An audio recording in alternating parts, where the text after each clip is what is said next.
Hey guys, welcome back to the channel. As you can see, we got the King Cobra back. We haven't been making videos on it recently, and the reason is that it just hasn't been running. So we haven't really felt compelled to go out and make videos on a car that isn't even running.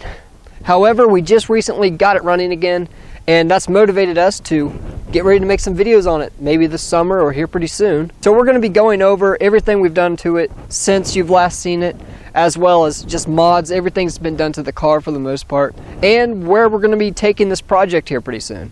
So after the last video on this, we were taking it for a drive and it just shut down. We had no idea what happened to it, and we put a new carburetor on it, a new distributor, fuel pump. It just kept replacing things with no avail. So then we kind of got burned out on it, and we took a break from it and worked on some of our other project cars. But what ended up happening that was wrong with it, we couldn't advance the distributor enough to get it timed in right. Whenever we would twist the distributor, it would hit the thermostat and would just like no more. We took it down to a local guy who said that we should put the distributor on backwards so that we can advance it all the way. It worked, so it's now running great. And on top of that other stuff we did to it, makes it super reliable. It's very fun to drive. So the next step is getting this thing painted, doing the body work on it. It's pretty reliable as is, but we want it to look good too. So, which means that the body work is definitely going to have to be a priority on this. It's just kind of got the old beat up look going for it. It's got dings all over it, the door. This is pressed outward, which is going to be interesting. And this is pretty much all Bondo. There's metal underneath it, but it's mostly Bondo. So it's got all the fun stuff you got to do with the body work, you know. So we're going to be definitely doing a lot of body work on this to make it so that it looks as good as it runs right now.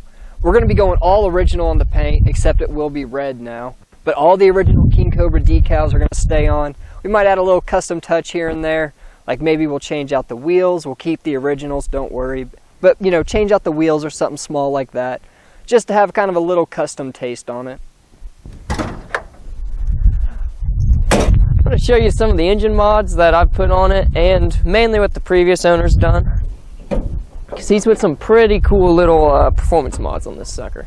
First thing you might notice if you know about these cars is that they came factory with a 2-barrel.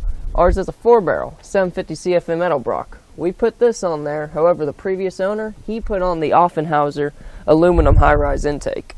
Now, inside this motor has a bump stick, definitely has a cam. You can tell when it's idling there, but I don't have the stats on it.